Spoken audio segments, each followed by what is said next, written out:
నమస్తే నమస్తే కూటమి నాయకులు చాలా దారుణంగా బిహేవ్ చేస్తున్నారు అనడానికి నేను అనకాపల్లి జిల్లా మాడుగుల నియోజకవర్గం దేవరాపల్లి మండలం పంచాయతీ. ఈ పంచాయతీలోని నిరంతరం ఏదో ఒక వార్తలు వస్తూనే ఉంటాయి. ఎందుకంటే అక్కడ చాలా ఉద్దంతులు ఉన్నారు. అవినీతి ఉద్దంతులు అంటాం మనం. ఉద్దంతులు అంటే ఏదో రాజకీయాల్లో పండిన వాళ్ళు, ఏదో ఏదో మంచి కోసం చేసేవాళ్ళు ఉద్దంతులు కాదు. కేవలం అక్కడ ఉన్నటువంటి ఉద్దంతులంతా ఎట్లాంటి వాళ్ళంటే అవినీతికి ఆజ్యం పోస్తూ, దుర్మార్గాలు చేస్తూ, దోపిడీలు చేస్తూ, అట్లాగే కబ్జాలు చేసిస్తూ, కొన్ని కోట్ల రూపాయలు వెనక్కి వేసుకుంటూ, ప్రభుత్వ సొమ్ముని లూటీ చేస్తూ పూర్తిగా దోచుకున్నటువంటి అట్లాంటి ఉద్దంతులు ఉన్నటువంటి మండలం ఆ పంచాయతీ. అదే దేవరాపల్లి మండల పంచాయతీ. పేదవాడు ఇంటిపై కూటమి నాయకులు కన్ను. 2 ఇల్లు కడితే 50,000 నుంచి 2 లక్షల రూపాయలు ఇవ్వాలంట.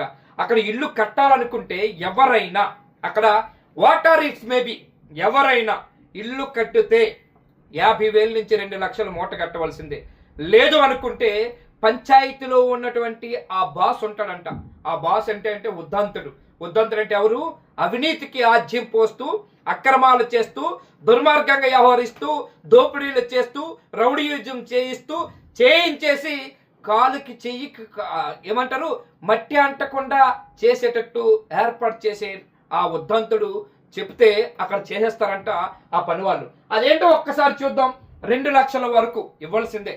ఇల్లు కట్టారా డబ్బులు ఇవ్వాల్సింది. డబ్బులు ఇవ్వకపోతే ఇల్లుని ఎట్లా ఆపాలి, అధికారిని ఎట్లా పంపించాలి, అధికారులతో ఏ విధంగా ఏ లొసుగులు ఉన్నాయని చూపించాలి, ఏదో విధంగా రోడ్డు బాగోలేదని చూపెట్టాలి, మొదటి డ్రైనేజ్ కప్పేస్తారని చెప్పాలా, ఏదో విధంగా ఇరుకులో పెట్టి ఆ ఇంటిని ఆపేస్తారంట ఆ అవినీతి ఉద్దంతుడు. అదేంటో చూద్దాం. దేవరాపల్లి పారిశుద్ధ్య కాంట్రాక్టర్ గా పనిచేస్తున్న దారుపురెడ్డి రామునాయుడు బరి తెగింపు. మా బాసు 50,000 అడిగారు. ఇస్తే ఓకే, లేదంటే కూల్చేస్తాం. తమను చంపి ఇంటిని కోల్చాలని అడ్డుకున్న బాధిత కుటుంబం. ఆ కుటుంబమే ఈ బాధిత కుటుంబం. చూడొచ్చు మనం ఈ బాధిత కుటుంబం ఏ విధంగా గగ్గోలు పెడుతున్నారు అనేది మనం స్పష్టంగా చూడొచ్చు. ఈ బాధిత కుటుంబమే వాస్తవంగా అంటే కన్నీళ్లు పెట్టుకున్నటువంటి అదయింది. పేద కుటుంబంపై టీడీపీ నేత అనుచరులు దౌర్జన్యం. Why TDP? వై అంటే తెలుసు కదా మీకు. వై అంటే వైసీపీ నుంచి వచ్చి టీడీపీలోని రాయబారాలు నడుపుతున్నటువంటి ఆ నేతలు వల్ల పాపం అక్కడ ఎమ్మెల్యే చాలా తలనొప్పిగా మారిన దేవరాపల్లి పంచాయతీ అంట. ఎందుకంటే ఎమ్మెల్యేకి పాపం ఆయన పని చేస్తున్నాడు, తిరుగుతున్నాడు. 70 ఏళ్ల వయసులో కూడా ఎమ్మెల్యేగా ఎంతో అనుభవం ఉండి ఎంతో పార్టీలో ఒక ప్రతిష్ట పెంచుకున్నటువంటి ఎమ్మెల్యేకి ఈరోజు ఈ పంచాయతీ వల్ల, ఈ దేవరాపల్లి పంచాయతీ వల్ల మాత్రమే ఈ ఎమ్మెల్యే బండారుకు బాగా ఇబ్బందికరంగా ఉన్నదని కూడా వినబడుతూ ఉన్నాయి.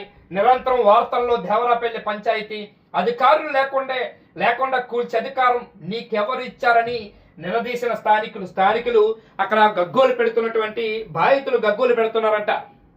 ఇల్లును కూల్చడానికి వచ్చినప్పుడు గగ్గోలు పెడుతున్న సమయంలోనే స్థానికులు చాలా మంది వచ్చి ఈ హెల్ప్ చేశారంట. స్థానికులు తిరుగుబాటుతో చూడొచ్చు మనం. స్థానికులు తిరుగుబాటుతో చేసేది ఏమీ లేక వెనదిరిగిన రామునాయుడు కంట్రీ గ్యాంగ్.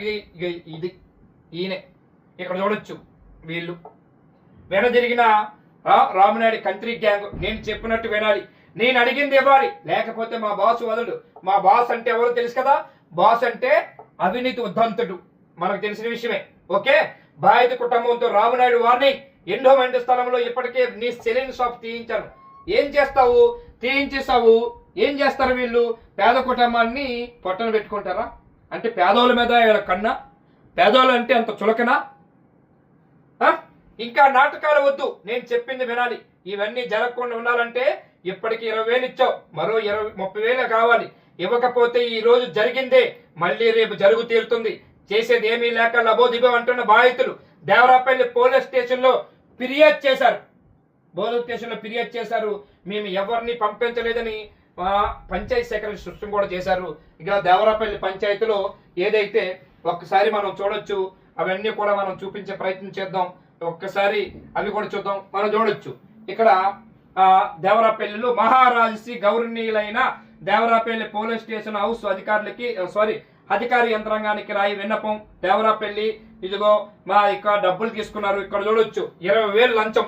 20,000 లంచం తీసుకొని ఇంకొక 30,000 ఇవ్వలేదని, కేవలం 30,000 రూపాయలు ఇవ్వలేదని ఇది ఇట్లా చేసిండ్రని తెలుస్తుంది. ఇక మనం చూడొచ్చు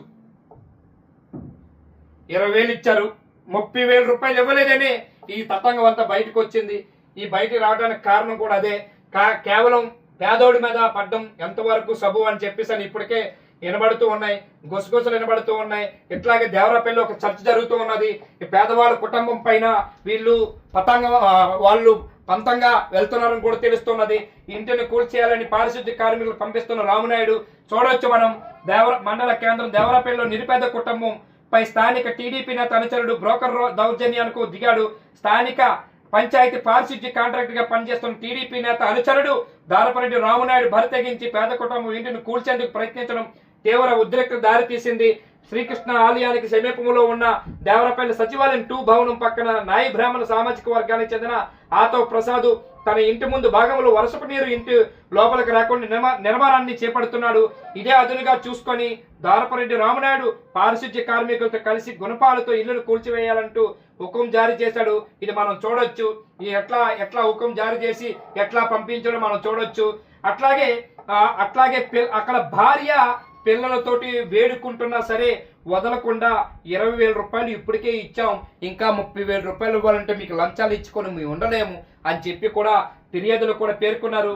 లంచాలు దయించి మమ్మల్ని వదిలేయండి, లేదంటే మమ్మల్ని చంపేయండి అని చెప్పి వేడుకున్నది. అంతే ఆ మహిళ ఆ పేదవాడు మహిళ, ఆ పేద కుటుంబము కేవలం మమ్మల్ని చంపేయండి, నా భార్య నా పాపని, చిన్న పిల్ల, అభం శుభం తెలియని పాపని కూడా చంపేసి మీరు ఇల్లు తీసుకోండి, కూల్చేసుకుంటారా లేదంటే మీరు కబ్జాలు చేసుకుంటారా మీరు తీసేసుకోండి, మేము బ్రతకలేము, ఈ దేవరాపల్లిలో మేము ఉండలేము, మా తాతల దగ్గర నుంచి మేము ఇక్కడ బతుకుతున్నాం, మా బతుకును చిదిమేస్తున్నారు, ఇంతకన్నా దారుణం ఎక్కడ ఉండదు అని వేడుకున్నటువంటి సందర్భము. ఆ సందర్భంలోనే ఈ పిక్ మనం చూడొచ్చు.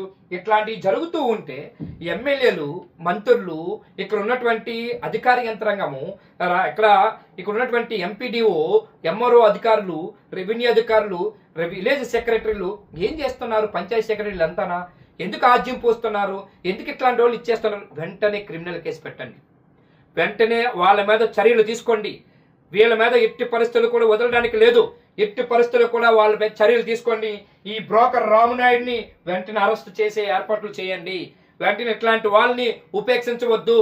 ఒక అధికారులు చేయవలసిన పని ఎవరో వచ్చి చేస్తామంటే, అధికారులు చూడవలసిన పని ఎవరో బ్రోకర్లు వచ్చి డబ్బులు తీసుకొని ఇట్లా దందాలు చేస్తూ ఉంటే, దుర్మార్గాలు చేస్తూ ఉంటే ఎట్లా వదులుతారండి? వెంటనే రౌడీ షీట్ తెరిపించండి, ఇట్లాంటి వాళ్ళు రౌడీ షీట్లు తెరిపించండి, తెలిసి వస్తుంది. భయపడుతూ ఉంటారు. అధికార యంత్రాంగం పేరు చెప్పుకొని దోచుకుంటున్నటువంటి ఇలాంటి బ్రోకర్లని వెంటనే అరెస్ట్ చేసే ఏర్పాట్లు చేయాలని విశ్వాస్ టీవీని డిమాండ్ చేస్తూ ఉన్నారు. అట్లాగే చాలా మంది చెబుతూ ఉన్నారు, ఇట్లాంటి వాళ్ళని వదలొద్దని కూడా చెప్తున్నారు. ఇదే విషయం పైన స్థానికుడితో కూడా మాట్లాడే ప్రయత్నం చేద్దాం.